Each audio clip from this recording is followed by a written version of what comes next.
Hi, it's Patrice here.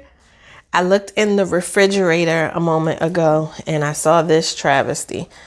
And my boys, this is applesauce. In fact, it's fermented applesauce. My boys absolutely love this.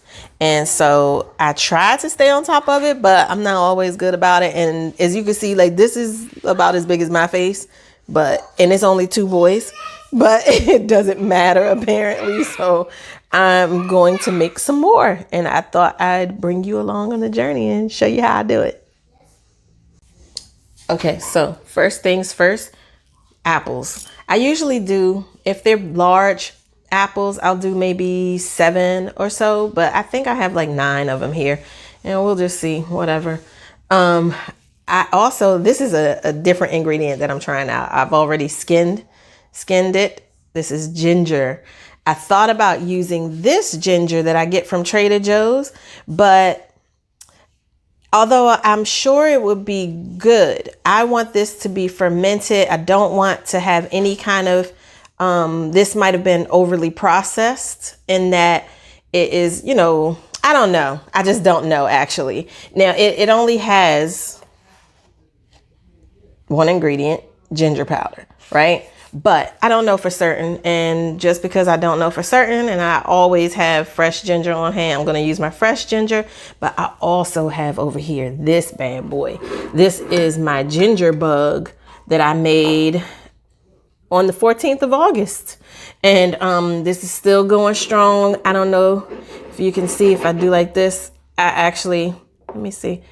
I'm sure there's like yeast, on the bottom of here, which is a good thing. And this has a little bubbles at the top that you can't really see well. Well, maybe you can, I don't know. But anyway, it's alive. So this is my ginger bug. I'm going to use some of that. And I probably will use that. Maybe I'll use a little water kefir too. But this is going to definitely serve as my culture to really get all those bacterial bugs that we want in this and make it, a living kind of nutritional thing. So I'm going to use this lemon. And then I got some spiced rum vanilla extract that I started on August 15th. That says it's not really ready yet, but I don't care. I'm going to use a little bit of it. And then this is a cinnamon plus blend that I put together with, it's just a lot of different spices that I put together, and I make like a big batch of it and keep it on hand. So this is all we're gonna do, and then I'm gonna put it in that blender and mix it all up and have some applesauce. So let's see how I go about it. I want to just show you what all I'm using. I don't know why I even brought this up. I'm not using that. Okay, let's get started. So I'm thinking that because I keep looking at this little piece of ginger and I'm not going to forget it, but I'm like, you know what? I'll just start with this. I'll just like chop this just a little bit and into a few little chunks. And this is about maybe like 2 inches of a piece. I'm not good with measuring, so I just kind of go with the flow and like sense what the ancestors are telling me to do, like within my heart. No, but anyway, I really do cook very much, cook and bake intuitively, and it's fun. I enjoy it, but I believe it's God because because of my relationship with God. God is always telling me stuff. And I just felt this morning when I was like, you know what? I'm going to make some more applesauce for these little boys because my son kept hounding me like the whole day yesterday. Mommy, when you going to make the applesauce? When we going to do the applesauce? I was like, oh, all right, I'm going to do it tomorrow. So today when I was taking everything out, I was like, you know what? Ginger, that would be probably fantastic in there. I mean, there's not many things that you can't like include ginger in and have a bad outcome. Of course you do it in, savory dishes, but also like I did it. Oh my God. One of the first things I thought to put ginger in was my oatmeal cookies. And that was the best decision, let me tell you. And especially when I have this right here, it's just like, let me show you. It's little packets. It's like $2 for this box at Trader Joe's. These little packets. It's great. I love to drink this. I'll put this in a big mug, and I'll put some rose petals, some organic rose petals, and the ginger, and then, you know, sweeten it however I want. And oh my word. And sometimes I'll even put a little bit of peppermint in there too, like maybe a drop or two. And it is fantastic. And so I thought to, the first thing I did was I thought to put it in my batter that I made for my oatmeal cookies. And I'm telling you, like, oatmeal cookies by themselves are pretty amazing. But, or at least my recipe is, but having that ginger in there too, oh my word, so good. So you're going to hear all kinds of noises in the background because my house is like pumping. It's alive and well. And there's 6 of us. I have to remember, we're a family of 7, but there's 6 of us home right now. So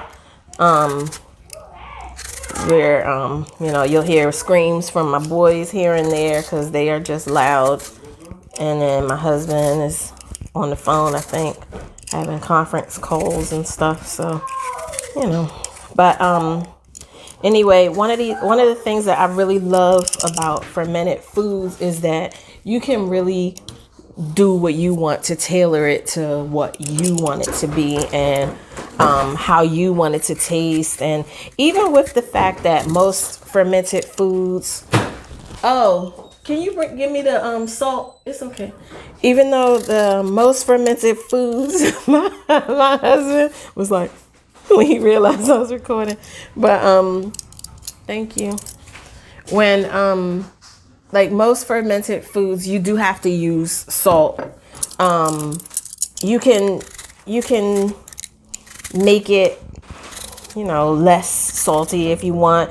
And it's not, the salt really, one of the things it does is it helps with the fermentation process, but it also is amazing with keeping your like vegetables nice and crunchy, because otherwise they might get gross and mushy, and that is not, you know, always palatable. It'll still taste good, it'll still be fermented, won't be bad, but it won't have that nice, like if you're making pickles, for instance, or my boys call carrots pickles because when I ferment them, they taste exactly like a pickle.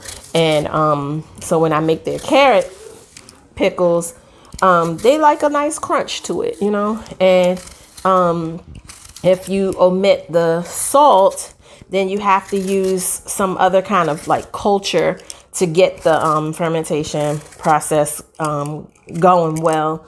And it could be a bit tricky for some. And again, I think I just cook very intuitively because some of the issues that I see others have, I've not experienced them and all, like with mold and, you know, all that. I haven't experienced any of that at all. And I've been fermenting over a decade for sure. I'm thinking about how old my daughter is. She's 13, the one that after I gave birth to her, I got into fermentation. And I just, you know, I don't know. I guess I have, like, it's a part of a gift, you know, I don't know, that God gave me, where I have a good sense of what works and what doesn't, and, you know, all that. But I do know that with fermented foods, when you are fermenting things, it needs to be submerged under the brine, right? In this case, it's not like exactly like a brine that we're making. It's not at all. But I don't know.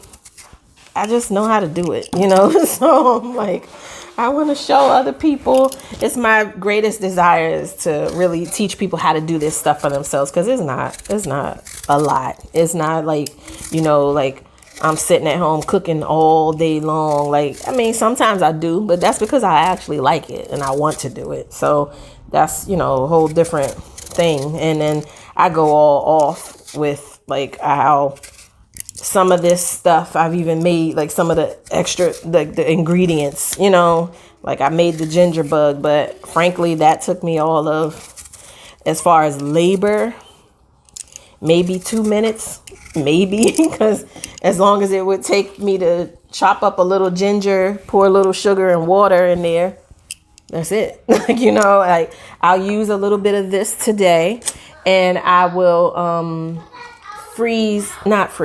I will feed this by adding more sugar and more ginger. And, you know, well, actually I won't even add no more ginger. I'll just do sugar and a little more water to bring it back up to this level and stick it back in the fridge. And that's it. And that's not even 1 minute actually that it would take to do that. It's just not, fermentation is not a labor intensive thing. The part that takes the longest is the wait for your fermented items to like be completed. You know, that's the part, the waiting. But you're not physically doing anything for that part of it, so it's, you know, fine. So I'm gonna stick these in here. But I'm thinking about, see, you hear my son down there, and I asked him to not be loud, but he can't help himself. So you know, but like what I love with fermented foods, it's very easy to get fermented foods into your diet. It's very, very simple, very easy. You could even, like the other day, I made some, my son, my youngest, wanted some, a peanut butter and jelly sandwich. And I made the peanut butter, and I did make the jelly too. But the jelly was looking a little suspect because it's been in there forever. So I was like, let's not chance it. Let's just, you know, X this part out. And I said, but you can still have a nice sandwich. What we'll do is we'll put some fermented honey on your you know, sandwich as in place of the jelly, speak English, that I made. So he had a little bit of, like, you know, fermentation with his sandwich, and it was just as simple as just drizzling a little bit of fermented honey on his, you know, his sandwich. So, and that too took me all of, I don't know, a minute to make, because with fermented honey, all you're doing is you don't fill up the jar completely, and you just add a little bit of like purified or spring water to it and stir, and that's it. And you leave it, and it ferments. So it's a lot of things. It's not a big deal, you know, to do. So, and usually this is something the boys love to help me make, but they are doing their own thing right now, so I'm letting them be. But so this is pretty much what I do. And my bowl is getting, both my bowl as well as my blender is getting a little full. So I think what I'm going to do is make it go down a little bit. Yeah, I'm not going to add any more right now. So let's see. Hold on. Let me empty my bowl and all that. Hold on. Okay, so one of the things I'm going to do when I blend this up, I want to blend this up so that it'll go down some, so I can add the other 3 apples that I have left here. So I've already rolled this a little bit, get them juices flowing. So I'm going to slice this joker. I need to do my knives. I have a sharpener, but I haven't done it in a while. So I'm going to put a little bit of this in here. This is one of my Pamper Chef tools. I have a lot of Pamper Chef tools in my kitchen because I am definitely a pampered chef.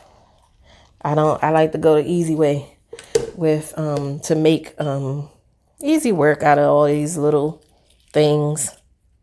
So this might even be enough.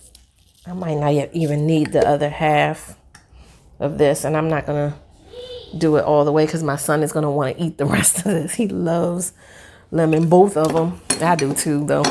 But All right, so I'm gonna take this, just not cook it down, but blend it down.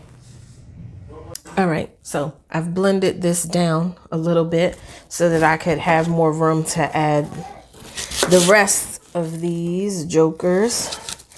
And it might behoove me to put a little aside, put at least one aside if a boy comes in here. Because if they come in here, inevitably they want apple because they see it. So, because it's like anything they see, they want. So, and it don't matter if they just had one or, you know, it don't matter. They just ate an entire complete meal. Doesn't matter. So, I want to be prepared just in case. I put that in there at the last moment if I don't need it. So, of course, the rest of the skin and all, if you're not going to use it for something else, you could just put it in the compost, you know, however you discard stuff like that. So I love like the idea of using different things though for additional uses, like when I have like this citrus, for instance, this lemon peel, I could use the skin and make some vinegar with it. Just add like white vinegar, and I'm gonna take this top off, it'd be easier. But add a little white vinegar to it and be done with it, and let it sit for a couple weeks, and then it's good to go for like cleaning. And you could even use it for your hair, and I hear it's very conditioning. I'm gonna have to get a new, I have these like plastic tops, but for whatever reason I haven't changed this one out, so I use the coffee filter because this will rust.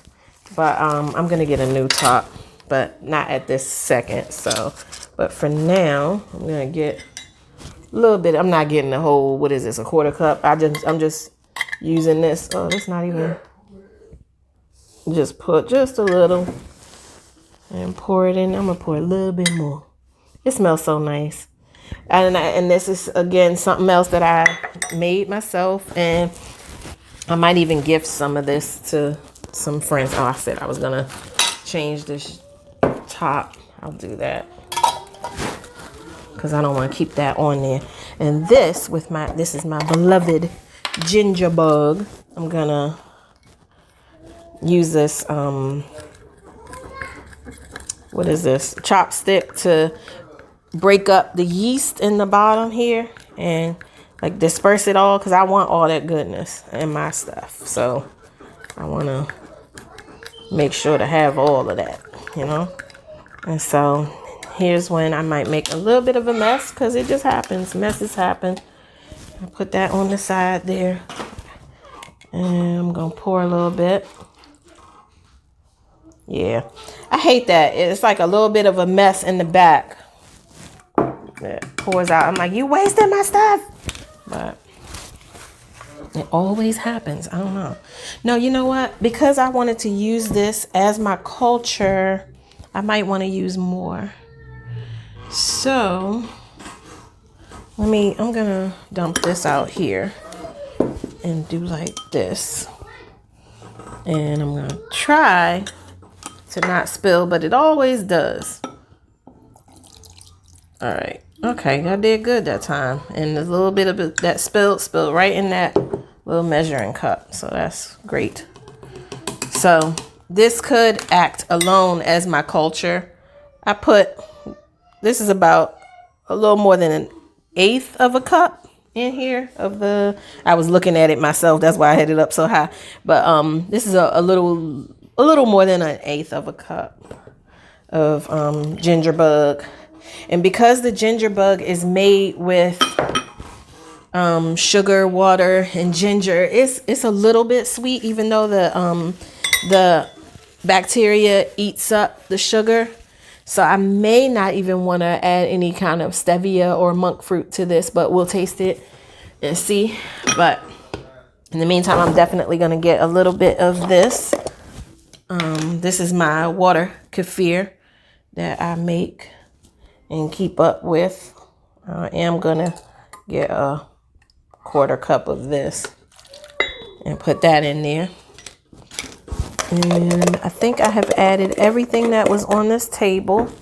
Sometimes I'll remember later, like, oh, let me throw that in there too. And the last time I put in an Asian pear with everything else, and that was pretty good. So, all right. So now I'm going to go and blend this up.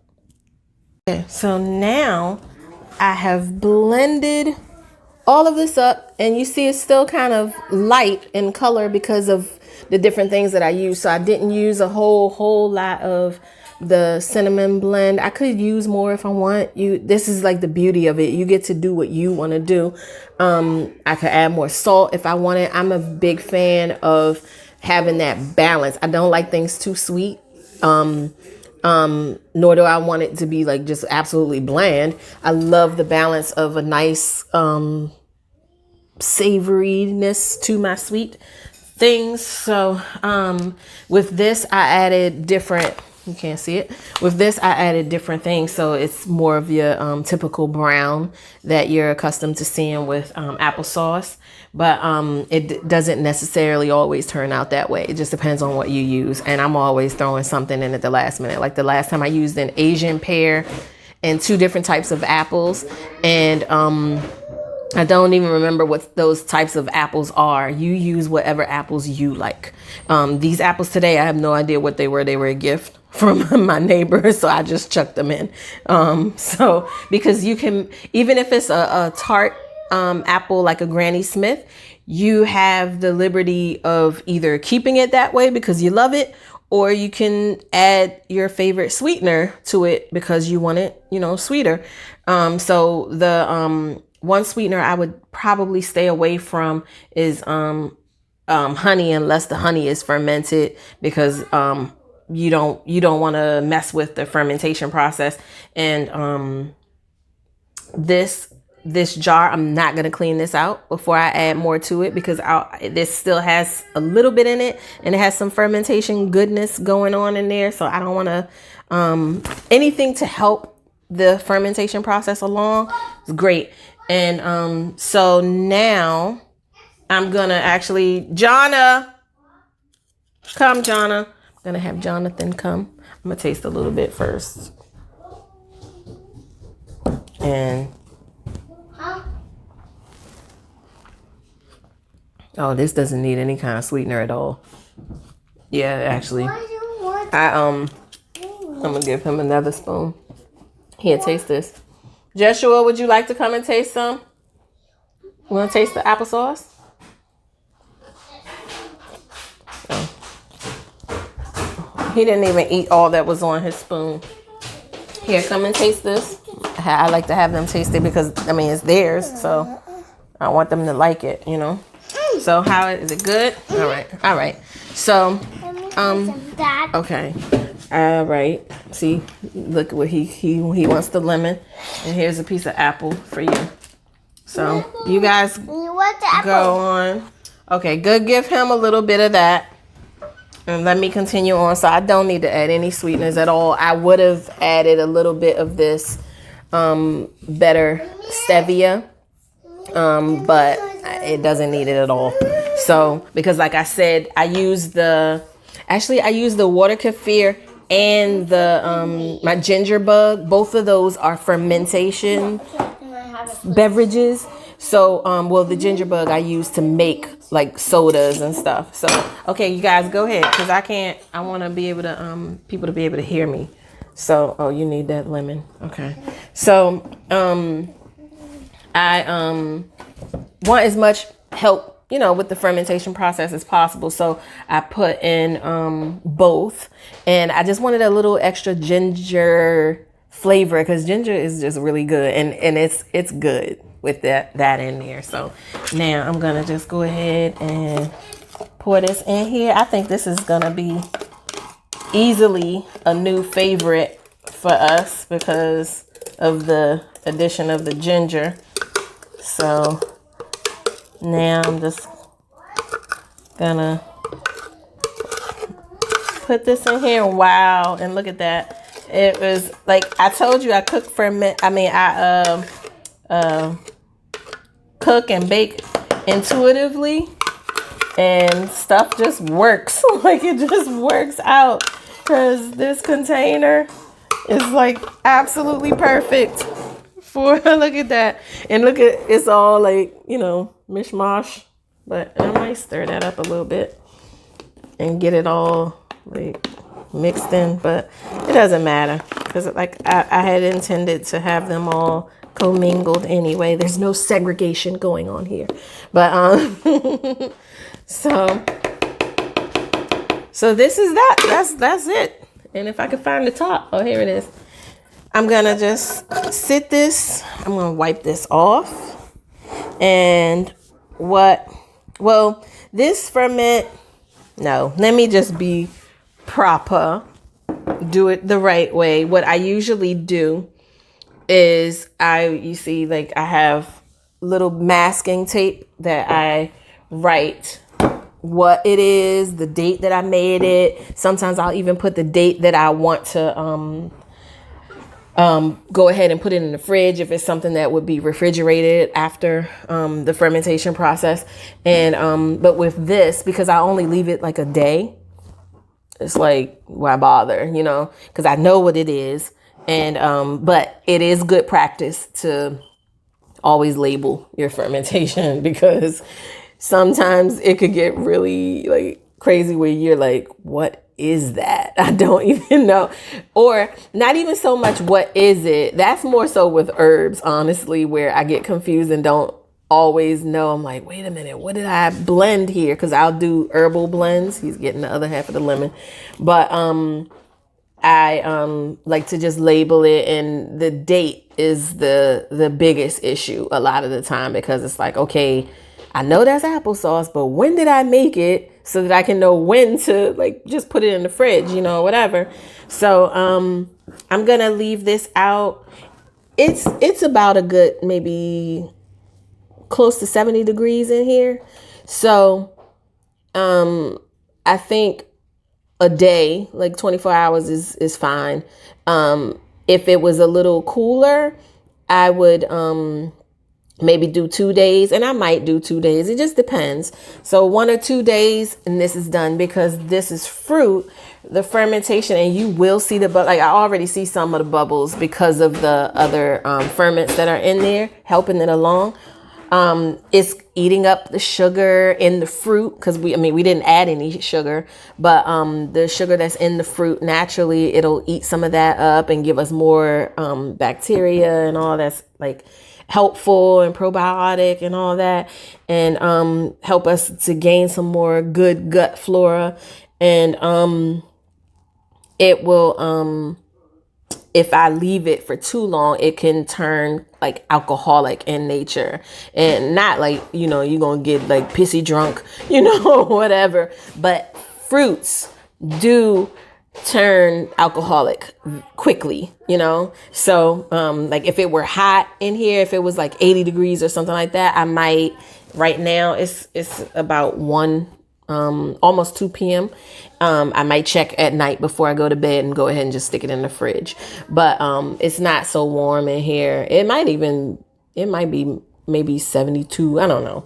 But it's pretty comfortable. So I will leave it overnight, and around this time tomorrow, or maybe even tomorrow for breakfast, I'll let them start eating it, and it'll last like a day. So no, it feels like that sometimes, because good Lord, they love it, and it is good, and this one especially with the ginger and also. So that is it for fermented applesauce, and it is a fantastic thing, kids and adults alike. If you like applesauce, you will love this. If you're not like a big fan of applesauce, homemade is always so far superior. So you should try it out. It's easy. It's not a big deal. You can scale it down. You don't have to make this much. You can scale it down. And also another wonderful thing with applesauce that you make at home, even with fermented, I would be okay with freezing this. I have had frozen homemade applesauce before. It wasn't fermented, but it freezes beautifully. And I know for myself that when you freeze different things, especially like with something being alive, like say kefir grains or water kefir grains, they go dormant. They don't die. They just go dormant, and then you just wake them back up after the thawing process. So I suppose it would be the same, with this. If you made too much and you knew you weren't, maybe you're going to go out of town or something, you didn't want to take it with you, and you knew you wanted to save it, you could, put it in, something safe for freezing, and get it when you're ready. So yeah, that's the end of this video, and I thank you for watching. I hope you learned something. I don't know if I really added much information, because I'm just kind of rambling as I go, but this is how I make this, and it is fantastic. Try it and let me know. There are other ways that you can I was thinking about how you could. I usually use water kefir to use as a culture to ferment. There are powdered cultures that you can buy when you want to ferment fruits and vegetables, and you don't have something like water kefir or whey, or I have my ginger bug, and sometimes I even have cultured buttermilk. You can buy cultured buttermilk in the store. Any supermarket, you can buy, it'll say cultured buttermilk, and that's what you want, because you want it to be alive. And you can use that and put a little in there, and that will help get the bugs going, and get everything fermenting for you. So alrighty, thank you for watching. I hope you learned things, and I hope you will try this out, and if you do, let me know. Okay, all right, bye.